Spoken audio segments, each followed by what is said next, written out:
నమస్కారం ఫ్రెండ్స్. ఈరోజు నేను మీతో ఒక నిజం మాట్లాడడానికి వచ్చాను. చాలా సార్లు మనం అనుకుంటాం, వాడికి చాలా టాలెంట్ ఉందిరా, అందుకే వాడు టాపర్ అయ్యాడు, నాకంత తెలివి లేదు, నా వల్ల కాదు అని. నిజంగా విజయం అనేది కేవలం పుట్టుకతో వచ్చిన టాలెంట్ మీద ఆధారపడి ఉంటుందా, లేక అదృష్టం మీద ఆధారపడి ఉంటుందా? కాదు, ఖచ్చితంగా కాదు.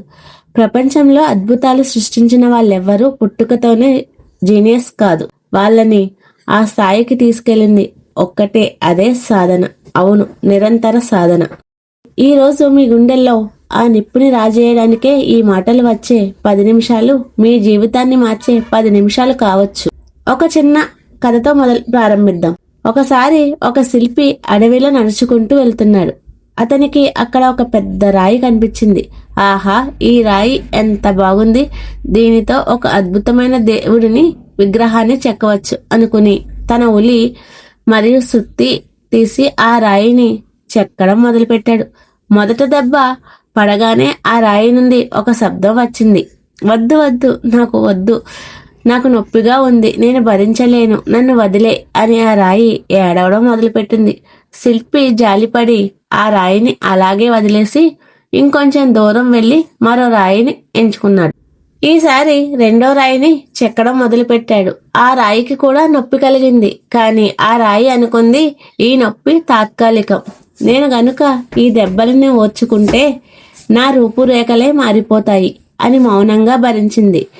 కొన్ని రోజుల తర్వాత ఆ రెండో రాయి ఒక అద్భుతమైన దేవుడి విగ్రహంగా మారింది. ఊరి జనం వచ్చారు. ఆ విగ్రహాన్ని తీసుకువెళ్లి గుడిలో ప్రతిష్ఠించారు. పూజలు మొదలయ్యాయి. మరి మొదటి రాయి ఏమైందో తెలుసా? ఆ గుడి ముందర భక్తులు కొబ్బరికాయలు కొట్టడానికి ఉపయోగించే రాయిగా మారింది. ఫ్రెండ్స్, నీతి ఒక్కటే.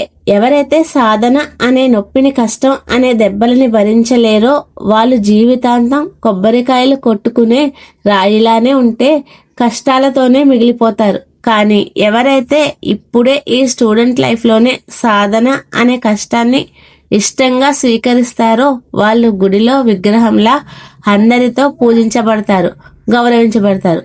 మీరు ఏ రాయిలా ఉండాలనుకుంటున్నారు? నిర్ణయం మీదే. మీకు బ్రూస్లీ తెలుసు కదా, మార్షల్ ఆర్ట్స్ లెజెండ్. ఆయన ఒక అద్భుతమైన మాట చెప్పారు. దీని అర్థం ఏంటి? ఎవడైతే 10,000 రకాల కిక్స్ ని ఒక్కసారి ప్రాక్టీస్ చేస్తాడో వాడిని చూస్తే నాకు భయం లేదు. కానీ ఎవడైతే ఒకే ఒక కిక్ని 10,000 సార్లు ప్రాక్టీస్ చేస్తాడో వాడిని చూస్తే నాకు భయం వేస్తుంది. స్టూడెంట్స్, బాగా వినండి. మీరు 10 పుస్తకాలు చదివారా లేదా అన్నది ముఖ్యం కాదు. ఒకే కాన్సెప్ట్ని ఎంత పర్ఫెక్ట్గా నేర్చుకున్నారు అన్నదే ముఖ్యం. చాలా మంది స్టూడెంట్స్ ఎగ్జామ్స్కి ముందు రోజు రాత్రి చదివేసి పాస్ అయిపోదాం అనుకుంటారు. అది సాధన కాదు, అది ఆందోళన. నిజమైన సాధన అంటే రోజు చేయడం.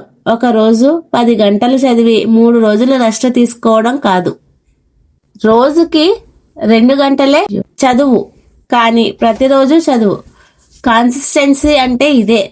ఒక నీటి బొట్టు ఎంత మెత్తగా ఉంటుంది, కానీ అది ఒక బండరాయి మీద ఒకే చోట నిరంతరం పడుతూ ఉంటే ఆ గట్టి రాయి కూడా పగిలిపోతుంది.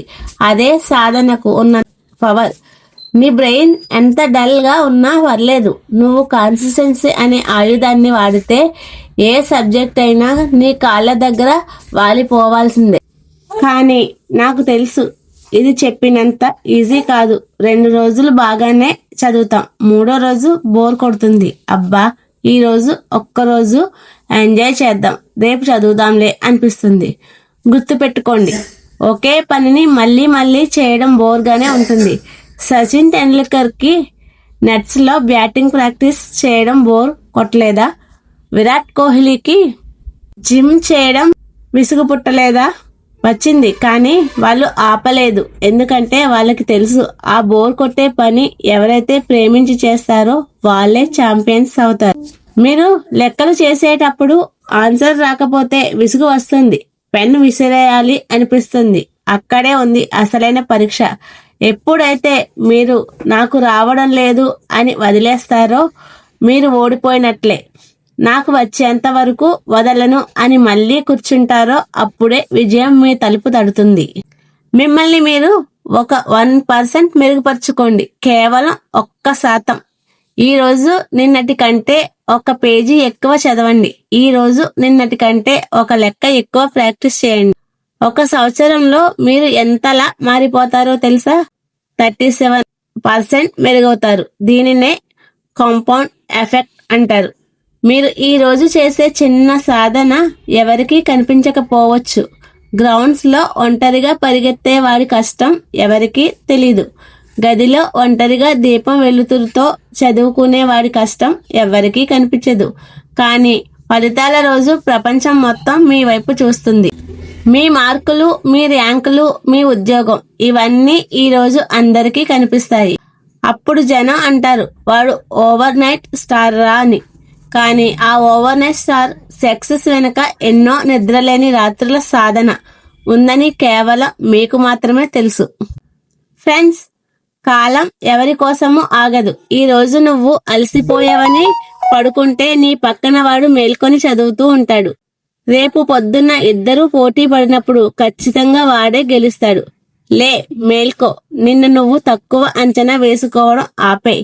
నీకు తెలివి లేకపోవచ్చు, కానీ నీ దగ్గర కష్టపడే తత్వం ఉంటే ఆ తెలివిగల వాడిని కూడా నువ్వు ఓడించగలవు. సాధనను పనులు సమకూరు ధరలోన అని పెద్దలు ఊరికే అనలేదు. ఈ క్షణం నుంచే మొదలుపెట్టు. రేపు కాదు, ఇప్పుడే. నీ లక్ష్యం ఏంటి? స్టేట్ ర్యాంకా, గవర్నమెంట్ జాబా, డాక్టరా? అది ఏదైనా సరే, దానికి కావాల్సింది ఒక్కటే, ప్రాక్టీస్, ప్రాక్టీస్, ప్రాక్టీస్. నీ కలల కోసం, నీ తల్లిదండ్రుల కళ్ళలో ఆనందం కోసం సాధన చేయి. విజయం తథ్యం. జై హింద్.